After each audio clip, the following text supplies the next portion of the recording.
মহাযুক্ত আলয় এর আক্ষরিক অর্থ মহালয়। এই মহালয়ার বিশেষ তাৎপর্য আছে। একটি মানুষ যখন জন্মগ্রহণ করে 5টা ঋণ নিয়ে জন্মগ্রহণ করে। সমস্ত মানুষের অধিকার তর্পণ করা। কখন 4:30 বাজবে সেদিন রাত্রে ঘুম হবে না।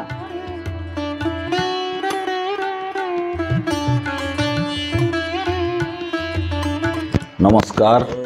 আজকের শারদীয়া পূজা সমাগত প্রায়, তার প্রাক লগ্নে সকল দেশবাসীকে আমার পক্ষ থেকে যথাযোগ্য সম্মান, প্রীতি, শুভেচ্ছা জানাই।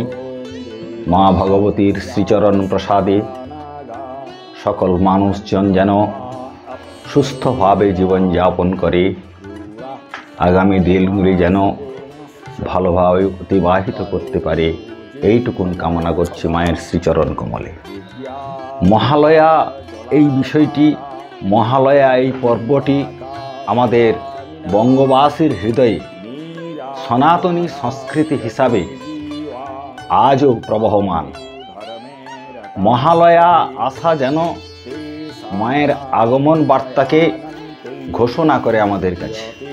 মা আনন্দময়ীর আবাহনের প্রাক মুহূর্তে মহালয়া আসে।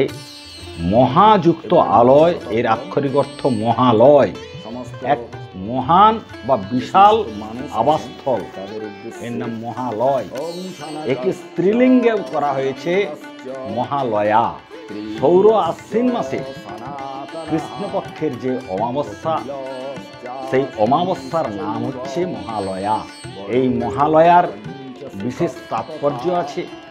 শরতের শুভ্র মেঘের ছোঁয়া, স্নিগ্ধ শিউলি, অপরূপ পদ্ম ও শ্বেত শুভ্র কাশ ফুলকে ফুটিয়ে ধরণী বক্ষে, বিশেষত বঙ্গদেশে আদ্যাশক্তি মহামায়া মা আসেন।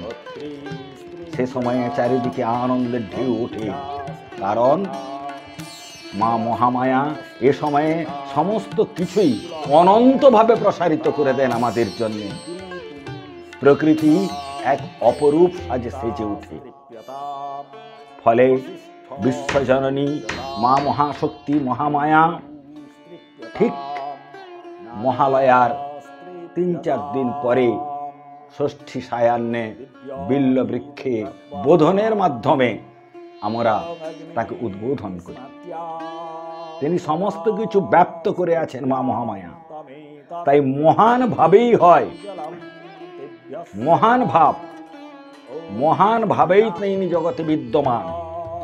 তাই মহান ভাবেই তার সমস্ত কিছু সৃষ্টি এবং তার সমস্ত কিছু দান, তার সমস্ত কিছু অকৃপণ ভাবে যে আমাদের উপর তার করুণা ধারা বর্ষিত হয়, সেটা মহাশব্দের উপর দিয়ে। তাই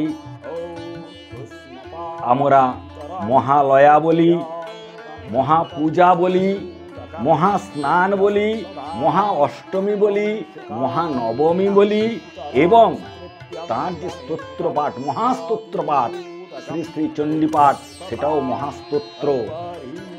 তার যে প্রসাদ আমরা গ্রহণ করি, সেটাও মহাপ্রসাদ। মহা শব্দটা আমাদের একটা সংস্কৃতির মধ্যে মহালয়ায় জড়িয়ে আছে।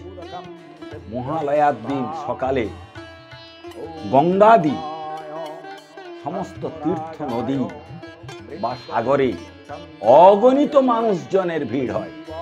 আশ্বিন মাসের কৃষ্ণপক্ষের প্রতিপদ থেকে শুরু করে অমাবস্যা পর্যন্ত এই 15 দিন এক পক্ষকাল, এটাকে বলা হয় পিতৃপক্ষ।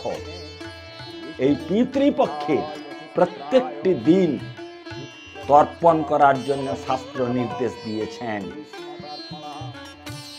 যদি কোনো ব্যক্তি এই 15 দিন ব্যাপী তর্পণ করতে অসমর্থ হন, তাহলে ওই মহালয়া অমাবস্যার দিন পূর্বপুরুষদের তৃপ্তির কামনায়, পূর্বপুরুষদের সদ্গতির কামনায়, আত্মার শান্তি কামনায় তারা তর্পণ করেন গঙ্গার ঘাটে ঘাটে, নাভি পর্যন্ত জলে দাঁড়িয়ে।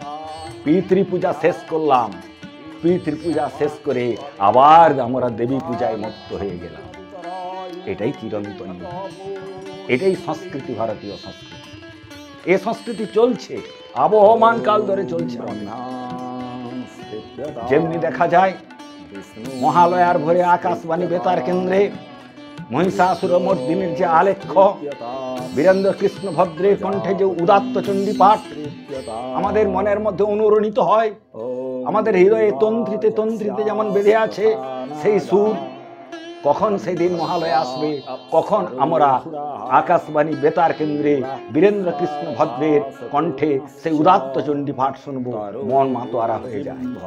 ব্রাহ্মণ, ক্ষত্রিয়, বৈশ্য, শূদ্র সমস্ত মানুষের জন্য মহালয়ায় তর্পণ করার নির্দেশ। সমস্ত মানুষের অধিকার তর্পণ করা। একটি মানুষ যখন জন্মগ্রহণ করে 5টা ঋণ নিয়ে জন্মগ্রহণ, 5টা ঋণ। কি ঋণ? ব্রহ্ম ঋণ, দেব ঋণ, পিতৃ ঋণ, মনুষ্য ঋণ এবং ভূত ঋণ। তর্পণ করতে গেলে আপনার এমন কিছু দ্রব্য সামগ্রী প্রয়োজন নাই, একটাই মূলধন। আপনি যে তর্পণ করতে গেলেন যে সমস্ত মানুষের উদ্দেশ্যে, তাদের প্রথম একটু স্মরণ করে, তাদের একটু স্মরণ করে নিতে হবে যে আমি আপনাদের জন্য, আপনাদের তৃপ্তি করার জন্য আমি আজকে মহালয়ায় গঙ্গাসাগরে বা গঙ্গার ঘাটে বা পবিত্র নদীতে যাচ্ছি। এটা প্রথম মাথায় নিয়ে আপনাকে যেতে হবে। হাতে একটু কোষাকুষি একটা রাখতে হবে, একটু সামান্য তিল রাখতে হবে, একটু ফুল দুর্বা একটু রাখলে আর কিচ্ছু। আর আপনি যদি নাও জানেন, নির্দিষ্ট পুরোহিত ধরুন, পুরোহিতের মন্ত্র নিয়ে আপনি বলুন, বললে আপনার তর্পণ ঠিকঠাক মতো হয়ে যাবে, কোনো সমস্যা। তর্পণের দিন মহালয়া, এটা একটা স্নানের যুগ, স্নানের দিন, স্নান দানের দিন। ওইটা একটু স্নান দান করলে এবং পিতৃপুরুষকে একটু চিন্তা ভাবনা করলে, একটু গীতা পাঠ করলেন, একটু ধর্মীয় কোনো পুস্তক পাঠ করলেন স্নানের পরে, মনের দিক থেকে আপনি অনেকটা উন্মুক্ত হয়ে যাবেন। খুব একটা ভালো দিন এদিন। কখন 4:30 বাজবে সেদিন রাত্রে ঘুম হবে না। রেডিওটা ঠিক সেন্টারে রেখে দিয়ে আমরা ঘুমিয়ে যেতাম। ঠিক 4টের সময় ঘুমটা ভাঙতো, 4:30 শুরু হয়ে যাবে আকাশবাণী বেতার কেন্দ্রে চণ্ডী পাঠ, মহিষাসুরমর্দিনী গীতি। সেটা শোনার অধীর আগ্রহে থাকতাম। মহালয়া, এই মহালয়া চণ্ডী পাঠ শেষ হবে, মানুষ চলে যাবে তর্পণ। কিন্তু এখন এটা প্রায় লুপ্ত প্রায়।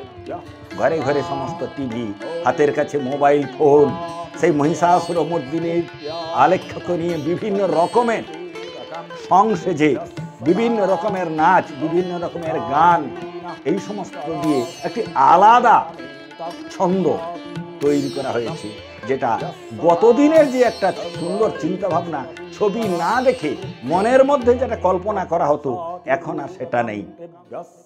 এখন ছবি দেখে কল্পনা রূপটা আমাদের মনের মধ্যে থেকে চলে গেছে। ছবি দেখে দেখছি যে দুর্গা দেবী এই চলে এলো, এই মহিষাসুর এই করলো, চন্ডমুন্ড এই করলো, শুম্ভ এই করলো, বধ হলো। এটা বেদানন্দের লেখা, শ্রীমৎ স্বামী বেদানন্দ। তিনি একটা ঘটনা দিয়েছেন, শোনা যায় আজ থেকে 14,429 বছর পূর্বে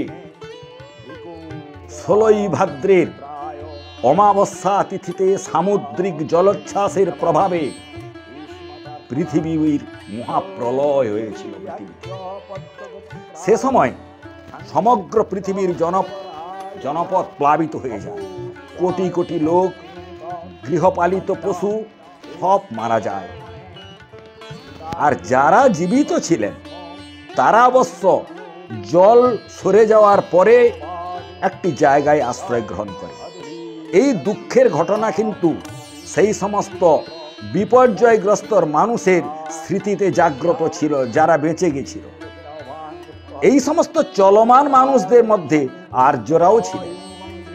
তারা পরবর্তীকালে ভারতে আগমন করে পূর্বপুরুষদের শ্রদ্ধার সঙ্গে স্মরণের জন্য 16ই ভাদ্র অমাবস্যার দিনটিতে পিতৃপুরুষদের উদ্দেশ্যে তর্পণ আদি করতে থাকেন। সেই পরম্পরা পরবর্তীকালে বিভিন্ন পুরাণ আদি শাস্ত্র থেকে উদ্ধৃতি করে দেখা গেল যে না, এটা মহালয়া অমাবস্যার দিন করা উচিত। তারপরে পরিবর্তন হলো, মহালয়া অমাবস্যায় শুরু হলো পিতৃপুরুষদের উদ্দেশ্যে শ্রাদ্ধ তর্পণ। মহালয়া সম্পর্কে সকল মানুষের অবগতির জন্যে আমি এই উপস্থাপনা করলাম।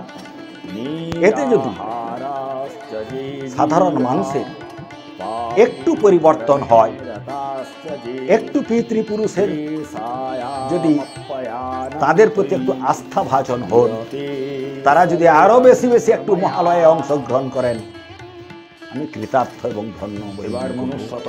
সর্বে ভবন্তু সুখিনঃ, সর্বে সন্তু নিরাময়া, সর্বে ভদ্রাণি পশ্যন্তু, মা কশ্চিৎ দুঃখভাগ ভবেৎ।